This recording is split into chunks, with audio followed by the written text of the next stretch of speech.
Really looked quite emphatic with the way they came forward. Schoenberg in particular getting a shot in well. Down went Boskovic, who's turned out to be a very competent goalkeeper indeed. Brian Laudrup. Hesitation, flicked it aside by Thompson.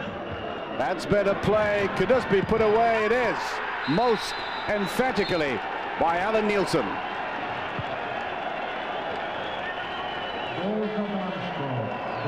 That breaks the deadlock. And I think that jubilation amongst the Danish supporters masks the fact that they must have been feeling just a little bit nervous. 12 minutes of the game remaining, and the Dutch relieved by this finish. The Danes relieved by that finish. And now play to Lawson. Rather strong run. Thompson tries to go in and just flicks it away. Schoenberg. Lovely ball through to him.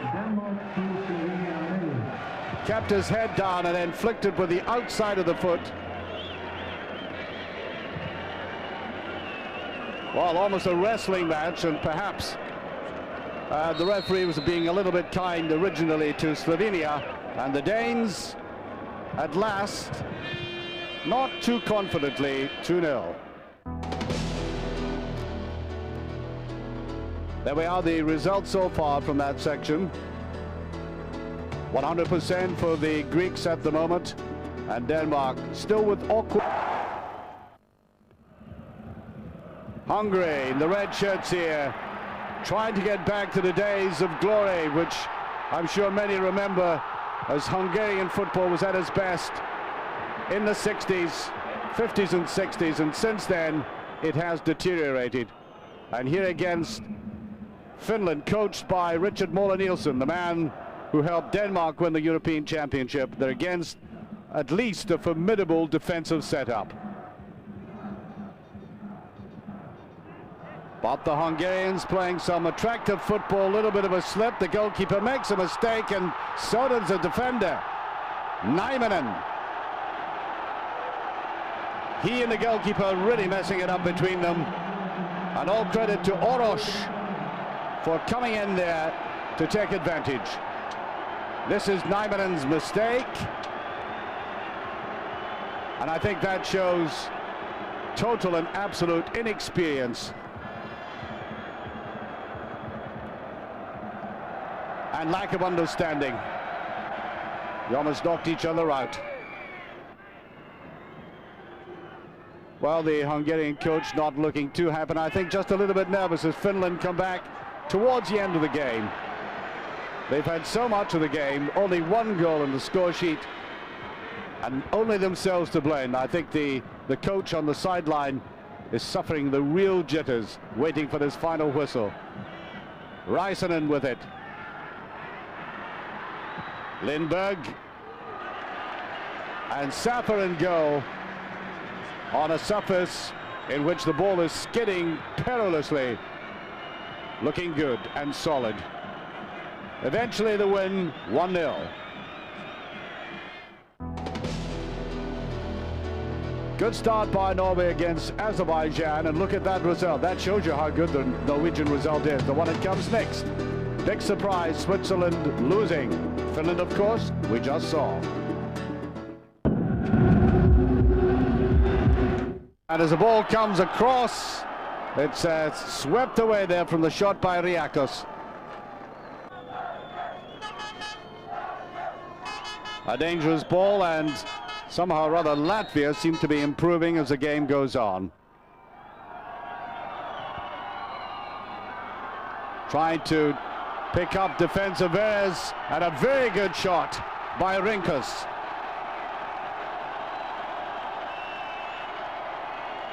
"15 minutes into the second half, and I'm quite sure any striker around Europe would have been highly pleased with a shot like that. A finish of brilliance.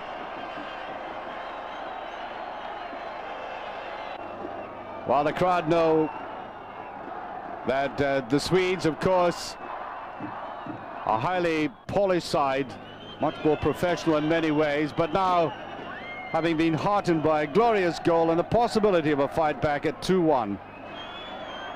But Zetterberg trying to get a shot in, and the ball just goes over the line, but the referee disallows it for hands.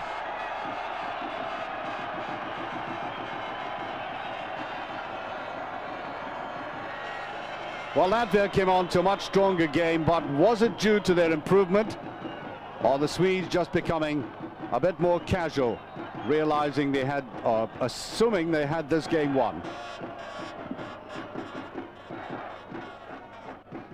Well, just looking a little bit apprehensive, Kenneth Anderson laying his weight about in the box, and watch this. That was a very hard shot indeed. The Swedes trying to increase the lead, claiming the penalty. And the Latvians mortified by that decision.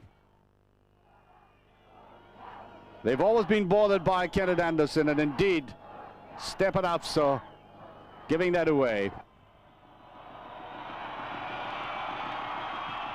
And a bad mess. Really, the Swedes might regret that.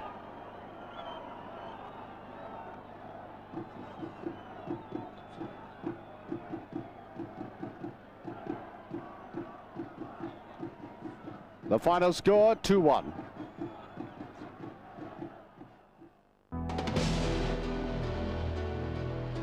Sweden have now played twice. Expected victory at home over Belarus and away from home.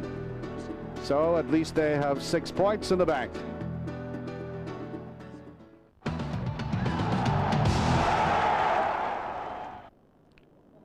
Well, now that they have a few bookies in Moscow, perhaps the money was being laid very heavily on Russia. Certainly not in Cyprus in this game. The Cypriot players, every now and again, at home, produce a shock result. But playing away from home, they usually are simply there to be cut to pieces. And the Russians trying as hard as they could after a very insipid Euro 96.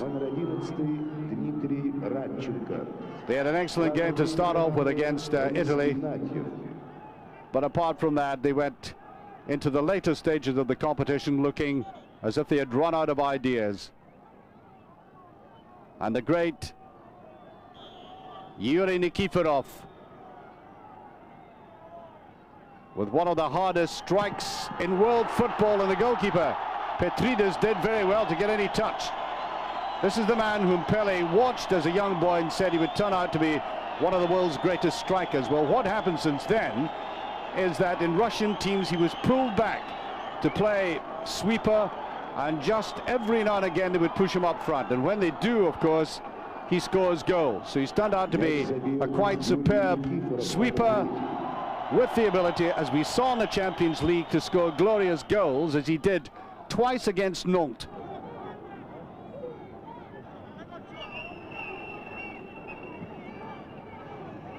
The goal by Nikiforov giving them great confidence.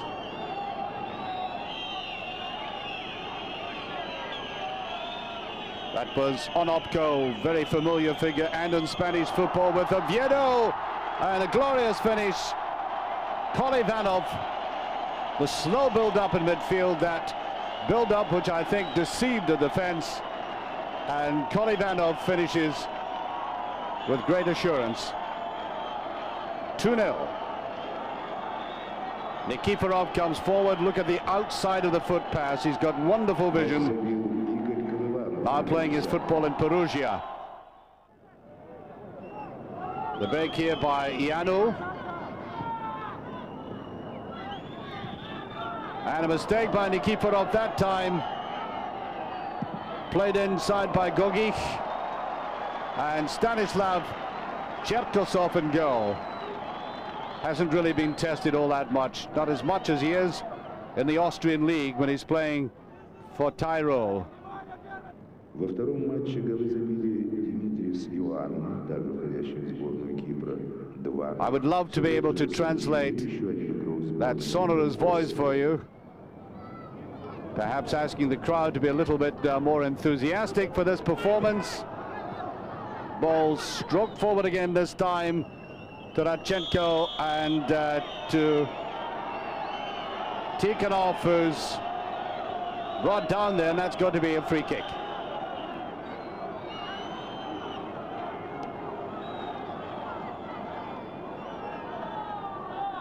The referee, Mr. Nielsen from Sweden.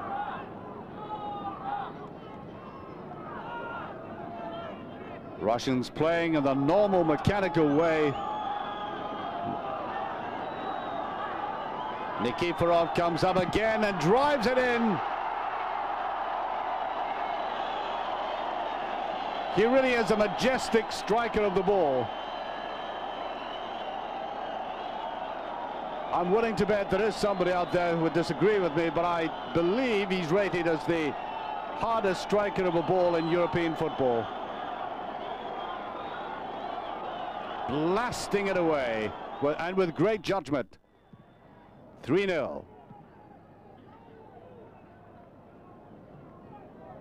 Now very neat footwork there by Alexandra. And that's the best save that Cherkasov has had to make in this game.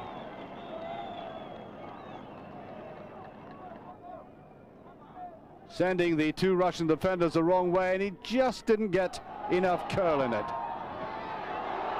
That was Nikiforov coming forward again in one of these bursts of his. And the ball played just a little bit too wide.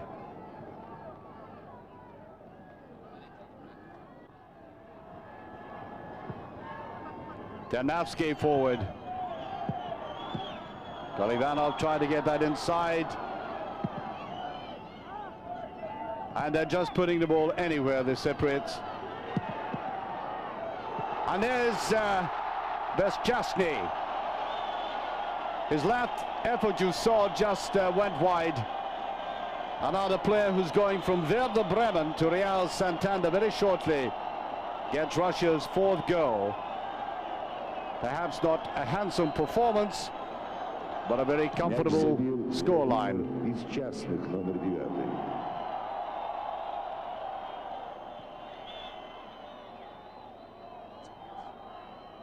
The final score, 4-0.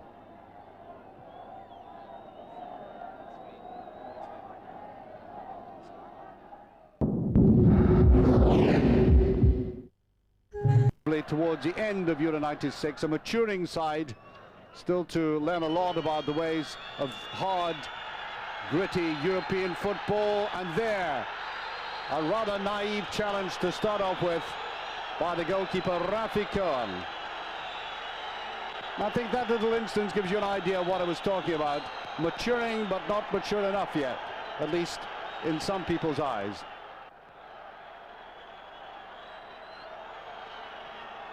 Penalty kick. The man brought down, of course, the flying Emil Kostadinov. And a dreadful miss, though, by Krasimir Balakov. When he put that down there, watch it going in. Right into the back it went.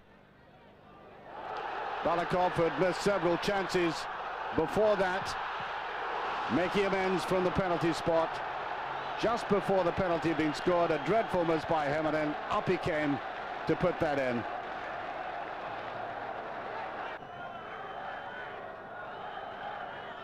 Israel missing chances at the other end as well. They play some lovely football in midfield. The ball is knocked about. Good passing game. The trouble is they can't keep it long enough at times. There's no flag. And there the shot. Haradze.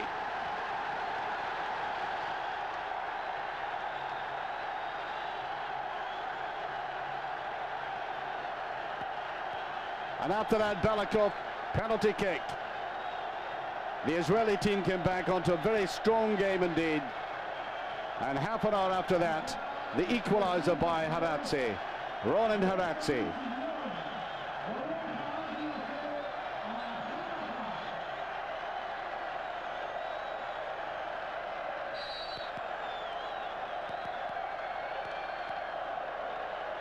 And the linesman conspicuous by his absence. We can see that Rosenthal might just have been in an offside position there. The Bulgarians certainly didn't like that decision.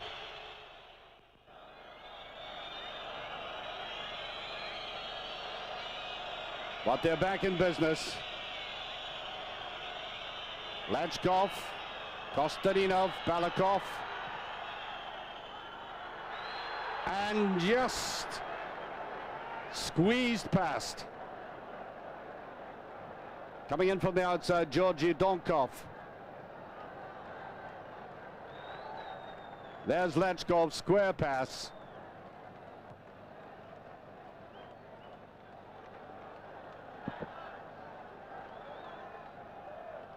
And from the outside comes Donkov.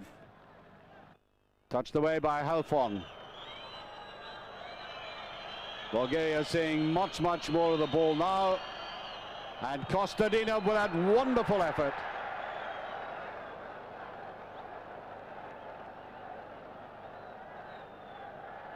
Perfect example to any young